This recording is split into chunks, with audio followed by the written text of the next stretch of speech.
มมุติซื้อใหม่อะนะสำหรับเพื่อนครัว3 คูณ 3สำห้องหนึ่งเนี่ยสำห้องหนึ่งเนี่ยไม่เท่าใดรวมทั้งหมด3 คือแสดงว่าไม่แปลนเท่าใดไม่เส้นเท่าใดไม่อันนี้เท่าใดรวมเลยกับข้าวกับคือกับลูกตังอย่างนะคิดว่าประมาณเลย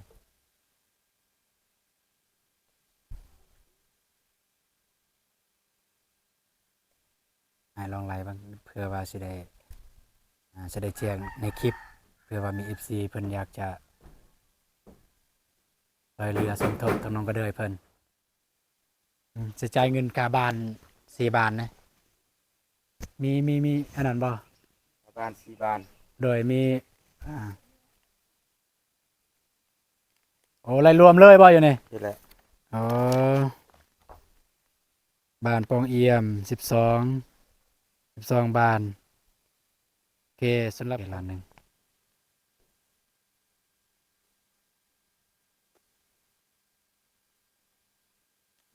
100,000เท่าไหร่ได้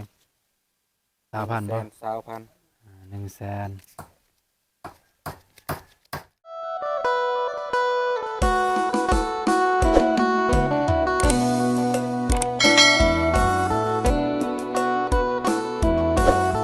โอเคพี่น้องเนาะตอนนี้บ่าวตูนก็มายืนที่หน้าบ้านของน้องกระเดยพี่น้องเนาะเมื่อวานนี่บ่ได้มาพี่น้องเอ้ยบ่ได้มาอัปเดตแต่ว่ามื้อนี้สิได้มาอัปเดตมาเบิ่งในทางสร้างเพิ่นได้เฮ็ดฮอดไสแล้วแล้วก็เพิ่นได้ถือหยังมาแหน่แล้วก็เฮ็ดหยังแหน่มื้อนี้อืมก็สิได้ถามเลยเรื่องไม้เรื่องตอกมีขาดหยังเหลือเท่าใดพอบ่เฮ็ดเรือนครัวพอบ่เฮ็ดเตียงพี่น้องเนาะอ่าแล้วก็ถ้าไอ้แดงเพิ่นได้ถือมาอันบ้านประตูก็บ่าวตูนสิได้จ่ายเลยส่วนของบ่าวตูนก็คือ4บ้านพี่น้องเอ้ยบ่าวตูนสิได้จ่ายก่อนเลยที่เหลือก็คือนำบ่าวอนงเพิ่นพี่น้องเนาะอืม โอเคก่อนสิเข้าไปหาน้องก็เด้อแล้วก็ทีมงานสร้างก็กราบทักทายสบายดีเด้อแล้วก็สวัสดีพ่อแม่พี่น้องหมดสุขุสุกคนก็ยินดีต้อนรับ2อาตูนเสนอคือเก่าเมื่อวานในไทยในลาวแล้วก็ต่างประเทศแล้วก็ประเทศญี่ปุ่น14ทุกฐานเด้อไปพี่น้องเอ้ยโอ้นี่เฮือนน้องก็เด้อโอ้ติดบ้านแล้วพี่น้องเนาะถ้ามั่งเฮือนหลังเก่านี่ถ้ามั่งเฮือนหลังเก่าออกนี่ก็เห็นเบิดเลยงามพี่น้องเอ้ยอ่างามคนละแบบเลยสำหรับเพื่อนน้องเดิมน้องบองน้องซาลีน้องกระเดยนี่โอ้บ้านมาแล้วพี่น้องอ๋อไปดิด้วยสบายดีพ่ออืมเซ็ตพี่น้องเลยมันเปื้อนอืมเอาไอแดงบ่ได้เอาน้ำพี่น้องอ้ายบ่บ้านบ่โอ้มันเฮ็ดซ่ามันเฮ็ดมันบ่ทันแหละโดยตัวนี้ตลาดเลย ตัวนี้เอาตลาดบ่แม่นโอ้สมพอเราเพิ่นเสร็จถ้าเฮ็ดใหม่ก็บ่ได้เสร็จ แม่น เออนี่พี่น้องเลยมาแล้วแต่ว่านี่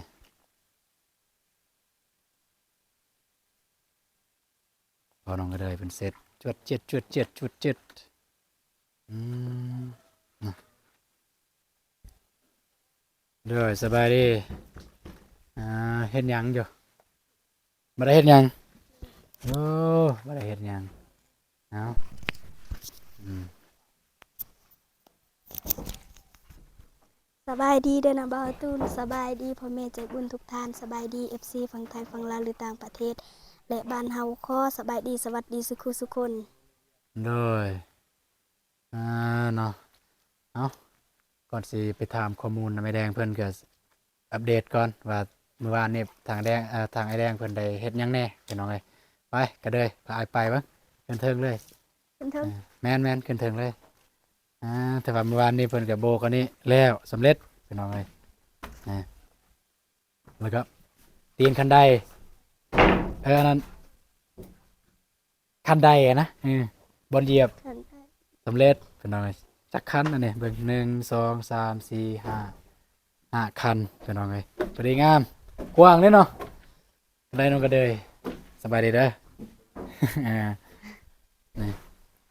ติดลูกติงกันแล้วแต่ว่ายังใส่เส้นเทิงนี่ก็คือเส้นอันนี้พี่น้องเอ้ยนี่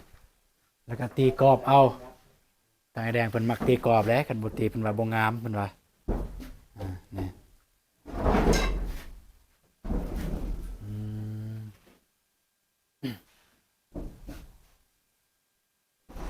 นี่เริ่มติดบานประตูทางไอ้แดงเพิ่นติดเองเลยทางหน้านี่บ่ได้แอมไว้แดง ข้างหน้า ขนาดแมน ก็ มันสิบ่โล่งเลยบ่ สูตรของเพิ่นนั่นเด้ นั่นนี่บ่ต่างทางคนกันนั่นบ่ แม่น โอเคนั่นนี่ก็งามเหมือนกันนั่นแหละ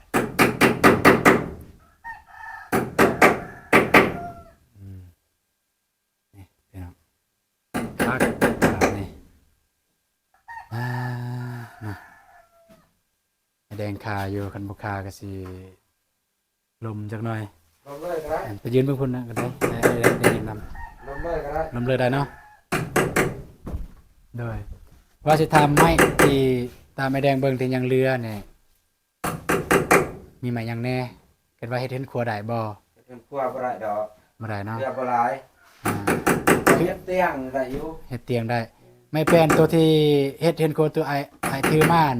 ประมาณจักแผ่นยังเหลือ ก็บ่ฮู้ตั้งเอาไปใส่เลยมันก็เรือบ่หลายประมาณ 4-5 แผ่นนี่แหละ โดยไม่เซล่าได้จักตับยังเหลือ ยังเรือตับนี่ ยังเหลือตับหนึง งานเดียวเนาะ แผ่นเดียวบ่ น่ะ โอ้ไม่เซล่าเหลือแผ่นเดียว น้องอนาพ่อน้องก็เดินกินได้เป๊ะ แต่ว่าพอดีเลย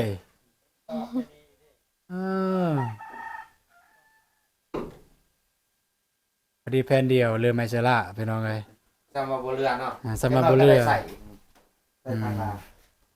จะได้ว่าแปลนที่อยู่รุ่มมันโตน้องก็เลยว่าใส่บ่ได้อันเฮ็ดเตียงได้เนาะ ได้ โอเคก็ซั่นอายเฮ็ดเลยเด้อเตียงกันทันมื้อนี้ก็เฮ็ดเลยอืมเนาะแล้วค่าสร้างได้อ้ายสิเอาเลยบ่ คันบ่มีก็จะได้เห็นแล้วถ้าคันบ่มีก็บ่ว่ากันมื้ออื่นก็ได้ เรื่องมีนี่มีแล้ว แต่ว่ามันอยู่ในโทรศัพท์แล้วก็ต้องได้ไปกดอยู่ในเมืองคันไปกดก็มื้อนี้ก็สิบ่ทันมื้ออื่นจังสิเอามาให้เลย เอ้ยมื้ออื่นก็ได้คือกัน เด้อก็พอดีเลยอายเฮ็ดเตียงเรียงแล้วครับครับมาเดียวเลยแล้วก็ห้องน้ำ ห้องน้ำใหม่เลยไปเฮ็ดอะไร ห้องน้ำเนี่ย ได้อะไร โบกว่าแม่นโบก ก็ บอก บอก ใส่บอก บอกหนึ่งแต่ทำเก่าเนาะ แม่นซ้ำเก่าของน้องนั่นแหละ ก็มันใส่เวลาโดนเติบได้บอกนี่เขาก็ตึกมือเดียวพอแล้ว ก็บ่ได้โดนก็ บ่โดนแต่ว่ามันบ่แล้ว เพราะว่าท่านว่าเขาก็ขึ้นเลยมือเดียวแล้ว แต่ว่ายานมันยกถ้ามันสิแห้งก็ใส่ประมาณว่า2-3 มื้อ 2 มื้อคิดว่าสำนั้นแหละ และ อ่า ว่าจังไดเนาะก็สิเอาถึกมันก็เวลาเฮามันก็นั่นนะเอา3ล้านห้า ล้านห้าว่าแจ้งผู้ใหญ่แล้วว่าล้านหนึ่ง แม่นล้านหนึง อนุมัติ ล้านหนึงหั่นไม่แป้นได้อยู่ ล้านหนึ่งไม่แป้น แม่น อืม แป้นมันง่าย ไม่แป้นก็สิบ่มีที่ไม่แป้นอ่า เอ้ยไม่นาของน้องคนเรือ ว่าใส่เวลา เพราะ แต่ ว่า ว่าบล็อกมันใส่เวลาคือรู้มันแหละ เพราะว่าได้งบ โบกบ่ได้ย่างเต้ตะก็ขึ้น ก็อิงตามงบคันมีก็โบกนำ โอ้บ่ได้ตรงนั้นบ่ได้แล้ว ห้องน้ น ำอืม ำใส่เวลาหลายได้ ล้าน รูป ห้า มันน้อยเวลามันหลายมัน ล้านห้าประมาณซ้ำเก่าแต่ก็ออกหน่อยนึงเพื่อน้องเพิ่นเฮ็ดบอลอาบเลยอยู่ในอะนะบอลอาบกับบอลขับถ่ายบอลเดียวเลย แต่ก็หยับออกหน่อยนึงนะหยับออกหน่อยนึงมันมีบอลอาบน้ำมีที่อาบน้ำแล้วก็มีที่ ไล่ลงแล้วไล่เอาเป็นเม็ดซะมันคือเท่าไหร่ เบิ่งไปเด้อลงไปเบิ่งห้องน้ำมันนะ อ่า เออ ไป มันจังละเอียด มัน คันว่า เออ เอาไล่ออกไล่เขามันจักสิได้สำได้เนาะบ่ฮู้รายละเอียดคันว่าใครเฮ็ดบ่ได้ก็ให้คนอื่นเฮ็ดก็ได้ เด้อ บ่ทันนะบ่แม่นบ่ได้ดอกบ่ทัน จักเบ็ดอันนี้ แปด เม็ดแปดพอดีเป๊ะ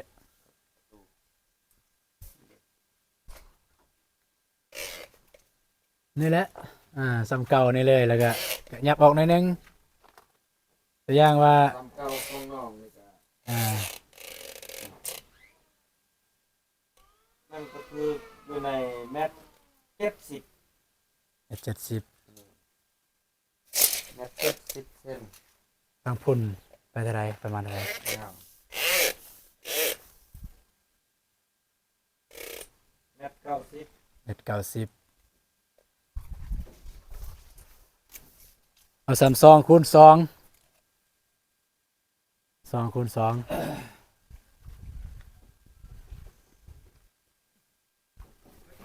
คูณ2คันบ่โบกบ่หยังหันก็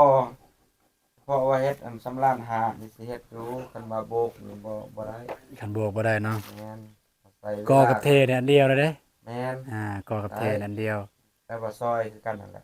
ล้านห้า 2เมตร อืม คูณ2เมตร โอเคล้านห้าเดี๋ยวสิลมน้ำผู้ใหญ่เพิ่นเติม แต่ว่าเรื่องเตียงนี่เฮ็ดเลยเด้อ จ้า แล้วเท่าใดแล้วราคาเตียง200,000ไอ้บ่า แสนหา 250,000มันจะไอเฮ็ดเลยเตียงแต่ว่าเรื่องไม้นี่คันสิเฮ็ดเรือนครัวนี่ของน้องกระเดยเพิ่นนี่บ่มีแล้วเนาะ มัดแล้วได้มาเซ็น ไม่เซ็นหยังก็หมดอืมอ่าแต่ว่าบ่มีเลยพี่น้องเอ้ยไม้สำหรับไม้เซ็นของน้องกระเดยไม้เซ็นไม้แป้นที่จะเฮ็ดเรือนครัวนี่มันบ่มีแล้ว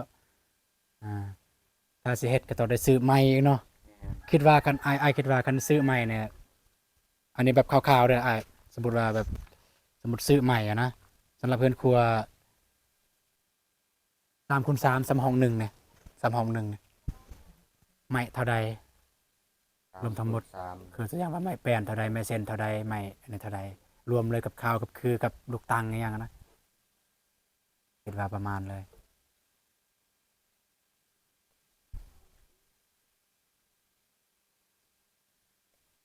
ให้ลองไล่บ้างเพื่อว่าสิได้แจ้งในคลิปเพื่อว่ามี FC เพิ่นอยากจะช่วยเหลือสมทบทางน้องกระเดยเพิ่น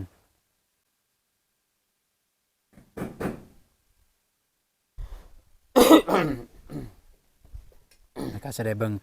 งบน้ำเบาอนงเพิ่นยังมีเรือบ่แล้วก็สิเบิ่งน้ำเบาตูนนำเพื่อจะได้ซื้อไม้มาให้ 3x3ไม่แป้นไม่แป้นไ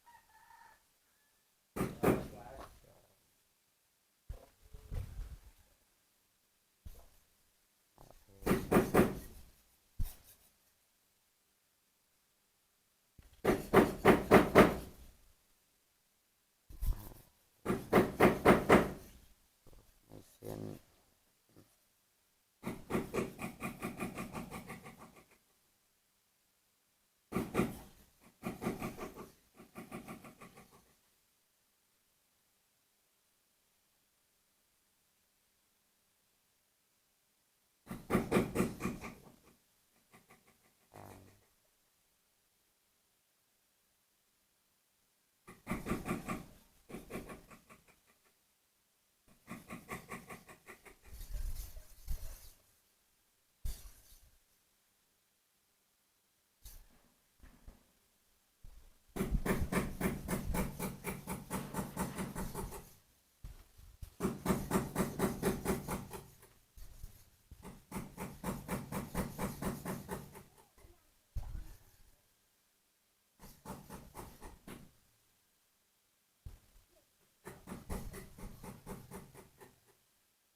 ถึกอยู่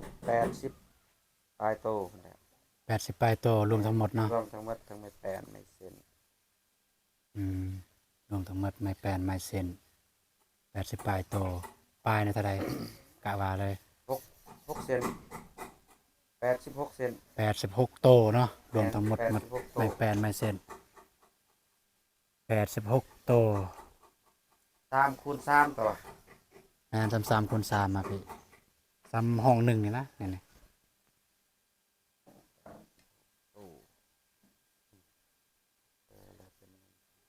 ได้เป็นเงิน86โตคูณเท่าใดโตเท่าใด80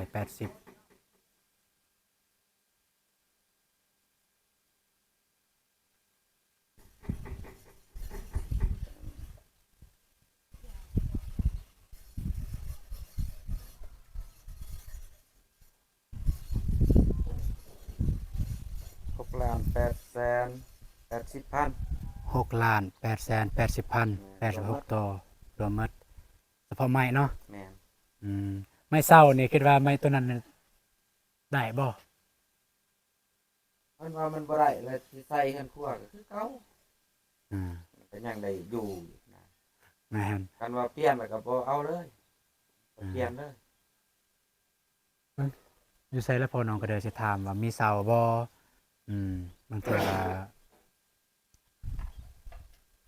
พอน้องก็เด้เอ้ยอยู่ไสพอเนาะ เพื่อนครัว อีพ่อออกมานี่เพิ่นสิถามหน่อยหนึง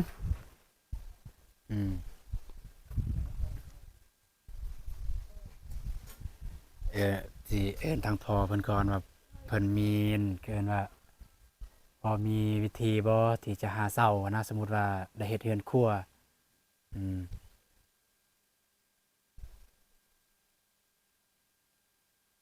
เข้าในเลยว่าสิถามว่าเสาถ้าสมมุติว่าได้เฮ็ดเรือนครัวนี่มีพอมีบ่เสา บ่มีแล้วว่าสิเอาเสา เราสิบ่ว่าหยังบ่ จะได้แทนน้ำลังพุ่นแหล้ว เอาก่อนแทนน้ำลังสมมุติว่า4เสานั่นนี่บ่ โดยที่เขา ด้วย 4เสาเอาก่อนแทนน้ำลังแสดงว่าเสานี่มีเนาะก็ซ้ำว่ามีนั่นแหล้วกันเอาก่อนแล้วแทนน้ำลังได้น้อยแดงเนาะ แม่น ก็ซ้ำว่ามี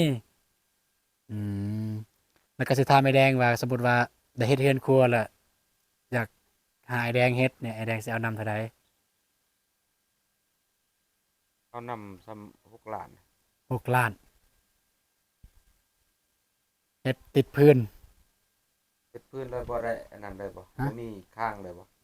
ติดติดพื้นนี่นะ ได้ซ้ำเพื่อนเก่าแล้วนี่ แม่นคล้ายๆแบบนี้แหละ อันละซ้ำนั้นแหละ แบบเทต้องได้เทได้สมุดนะ อ่า ต้องได้เท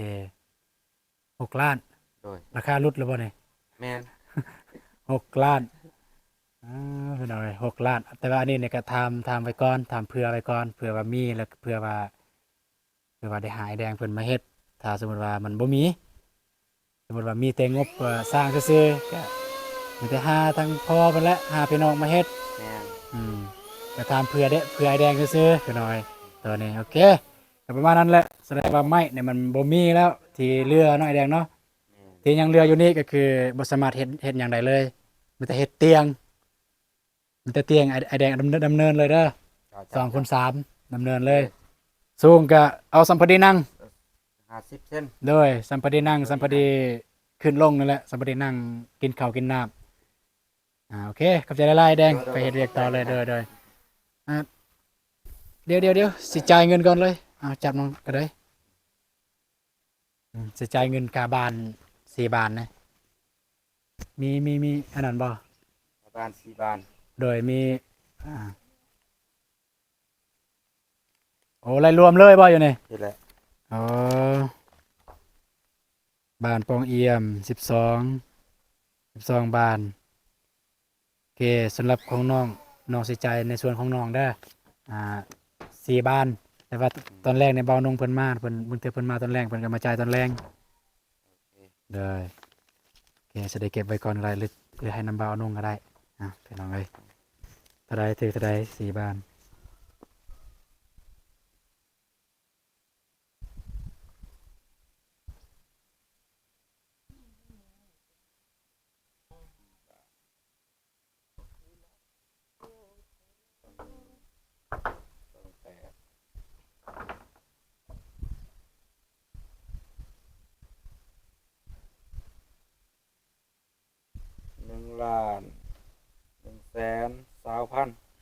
120,000แต่ว่า4บ้านนี้แต่ว่าในส่วนของบ่ตูนรับผิดชอบพี่น้องเอ้ยก็คือ4บ้านตัวข้างๆข้างนี้กับข้างนั้นพี่น้องเอ้ยเพราะว่าตอนแรกนี่มีแต่เบื้องนั้นเนาะแต่ว่าทางผู้ใหญ่เพิ่นเห็นแล้วก็ทางพ่อน้องก็เลยว่าเพิ่นอยากได้ให้แอมผู้ใหญ่เพิ่นเห็นคันแอมซื่อๆมันก็สิคล้ายๆติดบ้านเด้อเพิ่นว่ามันสิงามอ่าโอเคพี่น้องเนาะบ่ตูนก็สิได้จ่ายทั้ง2บ้านนี้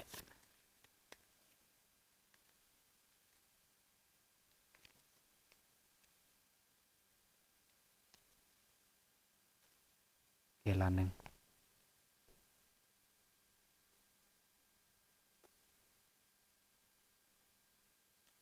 100,000เท่าใดแดง20,000บ่ 20,000 100,000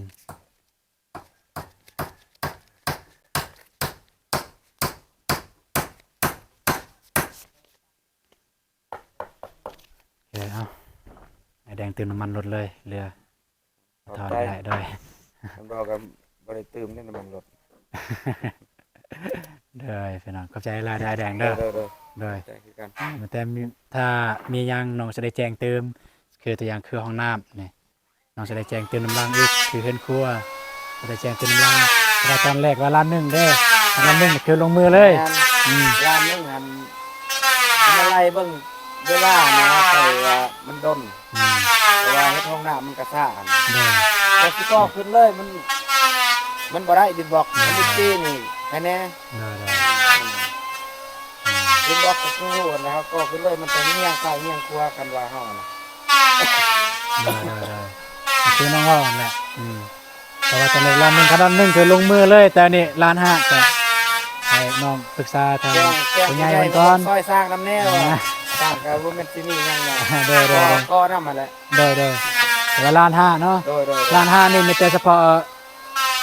ก่อขึ้นแล้วก็เทธรรมดานะทั่วไปนั่นแหละ เทพื้น ล้านห้า ติดป ถ้ามัน ระตูให้ ติดประตูนั้นเลยประตูตัวเก่าอันเลย ต้องไปซื้อว่องไม้อีกแล้วได้แต่บ้านเด้ว่องบ่มีเอาจังซี่เลยบ่ เอาตัวนี้เลยไอแลนด์ตัวนี้เลยก็ได้ โอเคกันได้เฮ็ดในนี่ก็ได้ เลย ไอแลนด์ตัวนี้เลยถ้าสมมติว่ากับโบกเลยอาจจะเอานำเท่าไหร่ โบกเอานำ2 ล้าน เอานำ2 ล้านเนาะ แม่น โอเคเป็นเราเนาะราคาคือห้องน้ำไม่ได้เฮ็ดถ้าไม่ใช่ก่อแล้วก็เทล้านห้าถ้าโบกนำ2 ล้านโอเคตามนั้น โดย ขอบใจ ได้โอเคเป็นเราเนาะแต่ประมาณนี้เป็นเราเลยยังไปพุ่นก็ได้เนาะก็สีสรุปคร่าวๆเป็นเราเลยก็คือไม่ตอนนี้ของน้องก็เลยพอดีเบิดพอดีแล้วเพื่อนของน้องสำหรับบ้านสำหรับเพื่อนใหญ่เป็นน้องเลยแล้ว แต่ว่าเพื่อนที่เจ็ดเพื่อนครัวไม่ที่เจ็ดเพื่อนครัวแม่นบ่มีเป็นน้องเลยและไอแดงเพิ่นไล่แล้วถ้าเฮ็ดเฮือนครัว3x3ประมาณอยู่86โตถ้าไล่เป็นเงินก็ประมาณอยู่มง6 ล้านปลายเพิ่นว่า6 ล้าน7 ล้านนั่นแหละถ้าไล่เป็นเงินเฉพาะไม้พี่น้องเอ้ยราคาห้องน้ำเนี่ยเพิ่นจะเอาล้านหนึงเฉพาะกอกับเทขนาดห้องน้ำก็บ่แม่นแต่ซ้ำเก่าเพราะว่ากระเทินน่ะสิเฮ็ดซ้ำเก่าก็จักน้องเพิ่นสิอาบน้ำอยู่ไสพี่น้องเอ้ยเนาะสมมุติว่าเฮ็ดห้องน้ำซ้ำเก่านี่ก็มันแคบแน่นอนแล้วน้องเพิ่นต้องอาบน้ำอยู่นอกจังซี่พี่น้องนี่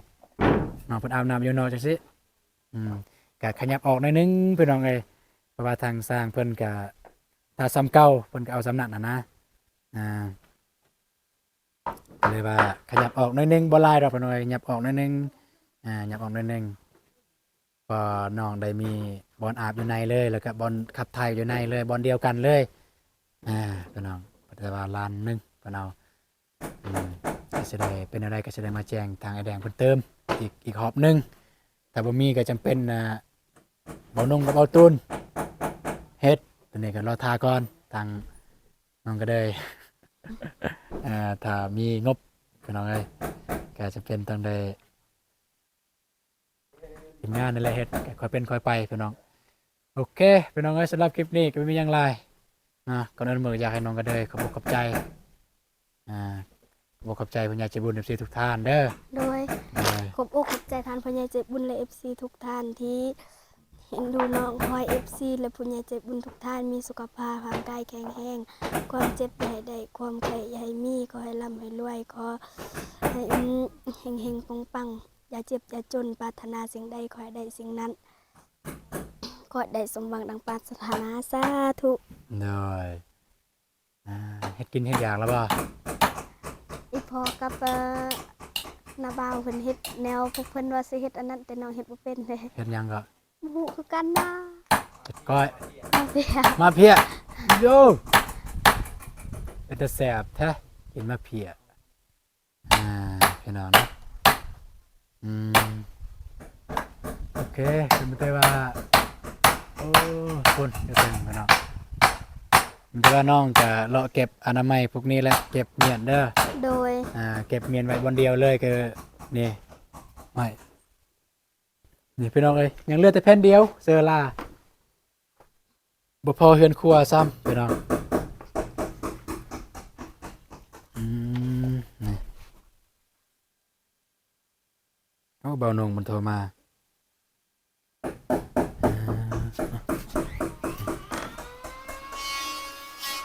ยังเหลือแต่แผ่นเดียวมีแต่น้องเก็บเมียนอนามัยเด้อพวกนี้เด้อคุณน้อง โดย ต้นเมียนอนามัยเลยบางพุ่นอนามัยเก็บไม้ตอกกันยังจะได้มันคือจังซี่แหละอนามัยหมดเลยแล้วก็จะตอนไอ้แดงเพิ่นสิเฮ็ดเตียงนั่งอยู่นี่น้องก็บอกไอ้แดงว่าอยากได้สำใดสูงสำใดแต่ว่าขนาดเนี่ย3x2เดี๋ยวเพื่อไปนั่งอยู่นี่แหละพวกน้องอย่าให้เล่นครัวก็มากินข้าวอยู่นี่ โดย โอเคตอนนี้เราสิกลับก่อนเด้อทีมงานโทรนำแล้ว โดย บางเทื่อจะได้ไปพุ่นแหละพี่น้องก็จะไปเดินทางไปเมืองละมานเดินทางไปแจกของอยู่หั่นกลับก่อน โดยทางปลอดภัยเด้อ เด้อประมาณนี้แหละพี่น้องเนาะพี่น้องก็เด้อเพิ่นแต่ว่าสำเร็จแต่ติดบานประตูแล้วเลย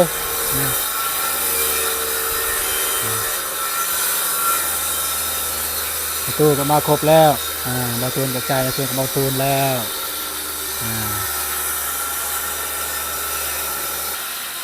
โอเคพอเป็นไปแล้วเนาะก็ประมาณนี้มาอัปเดตเบื้องต้นสารบ้านสองน้องก็เลยเพิ่นก็คาดว่าจะแล้วมันจะติดบานประตูใส่ล็อกเก็บรายละเอียดหน่อยนึงแล้วก็บาตูนก็ได้มาจ่ายค่าบ้านส่วนในส่วนของบาตูนแล้วก็มาอัปเดตเบื้องใหม่ส่วนที่เรือมีเรือยังแน่แต่บ่ได้เรือพี่น้องเลยมีแต่ไม่ใช้งานบ่ได้ก็เฮ็ดเตียงนั่งได้อยู่พี่น้องเนาะโอเคสำหรับคลิปนี้บาตูนก็สิขอจบคลิปเพียงเท่านี้มันจะมาเจอกันในคลิปต่อไปคลิปนี้บาตูนก็กล่าวคำว่าสบายดีเด้อ